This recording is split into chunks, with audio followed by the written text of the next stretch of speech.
Hello, everybody. Pastor Mike here again from Project Re3 with another Ministry Minute. I'm enjoying using these little times together to encourage and support my fellow ministers and pastors and reverends and bishops, rabbis, whatever you call yourself. Would absolutely love to let you know that you're not in this alone, that we are all in this together. And that's kind of what today's topic is about. The whole idea of video sermons and video worship services.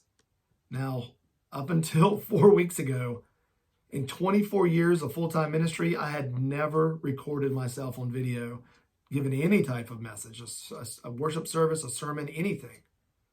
So this is all brand new to me. And so right now, I just want to kind of share with you 5 things that I've learned over the last 4 weeks that have been eye-opening to me, and maybe they will be for you. The first thing is this: be prepared. I don't understand the fascination right now with making your services live.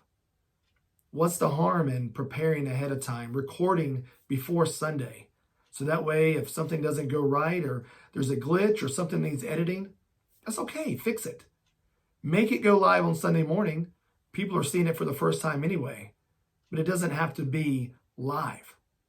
I've seen that a lot over the last couple of weeks, and it's been fun for me on Sunday mornings to pull out my phone and surf Facebook Live, go to YouTube, watch some people that I know, churches that I know, put on some services, and also kind of watch some folks and see some churches I've never heard of before. And I'm telling you right now, overwhelmingly, the best, most watchable services I've seen over the last 4 weeks are the ones that have been recorded. You could tell they were recorded a day or 2 or 3 before, and they took their time and they made sure that what they were putting out was the best that they could do. The most unwatchable, unfortunately, has been a lot of the live stuff. And the live stuff seems to be from the churches that have never tried to do this before. So they try to set up a live feed, and it's glitchy, and there's technical difficulties, and the sound's not good, or it's fuzzy. It's just unwatchable. And I just think that if I'm someone who has never seen your church before and I'm scrolling through and I happen to see a live event going on, live, whatever the video may be, if it's not good quality, I'm going to keep going. But even if it's simple, but it's clear and it looks pretty good, I'm probably going to stop and watch it for just a little bit. So why the live? Make sure that you're prepared. Make sure that you're doing the things leading up to the service that you're supposed to do to make it the best quality possible. And look, don't blame Satan. Don't blame the enemy. I saw that a lot over the last couple of weeks about, we're having these technical difficulties. The enemy doesn't want this message to go out.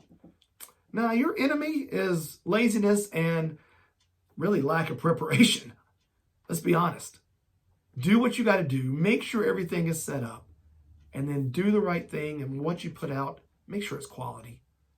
The second thing I want to encourage you to do is go back and watch yourself. Now, this has been painful for me.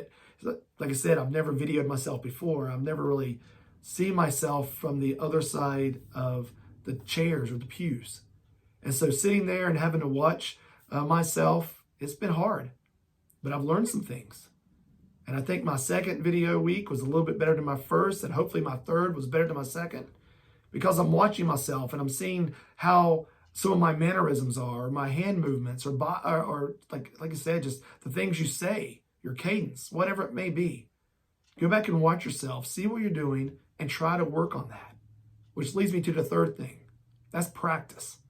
Or as Allen Iverson would say, practice? We talking about practice?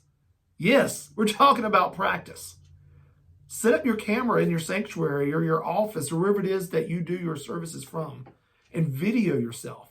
It doesn't even have to be your sermon. Just video yourself talking and then go back and watch it. Get that right angle. Figure out how you need to say what you need to say in the best way possible.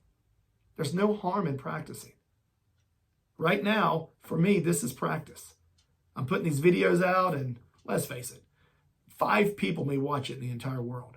But for me right now, these 3 or 4 minutes that I'm able to talk in front of a camera, they're invaluable because it's practice. The fourth thing I want to encourage you to do is share the camera. It doesn't have to be all you. I know as pastors, we might feel a little pressure or guilt that because we're not doing a normal work week, what it normally would look like, leading Bible studies or Sunday school classes or actually being physically here with your church, your congregation, that somehow we're cheating our church members. Not at all. We're doing the best we can. We're all in this together. It doesn't all have to fall on your shoulders. Share the camera. If you have an associate pastor or a lay person, Bible study teacher, a spouse, whoever, set them up in front of the camera. Let them share. They have some great things to offer everyone also. And the fifth thing I want to encourage you to do is keep it going. We never did video in our church prior to COVID, prior to the lockdown. But it's something that we believe is beneficial. It's something that has gotten a lot of views and a lot of positive responses. So why stop it? In a few weeks or a month, whenever it is that churches are allowed to kind of start gathering again, you need to figure out a way to keep your videos going. If it means investing in a camera, if it means figuring out the place in the sanctuary to even hang the camera, you need to do something to make sure you keep this going. What a waste if you spent these past 4 weeks and maybe the next 2 or 3 or 4 weeks honing in on this very unique art and making it really special for your church and your congregation just to stop doing it. Figure out a way to keep it going. So there you have it. Those are the 5 things that I've learned. Like I said, just be prepared, watch the videos, practice, share the camera, and let's keep this going. You're not in this alone. We are all in this together, and you're doing a great job. Keep it up.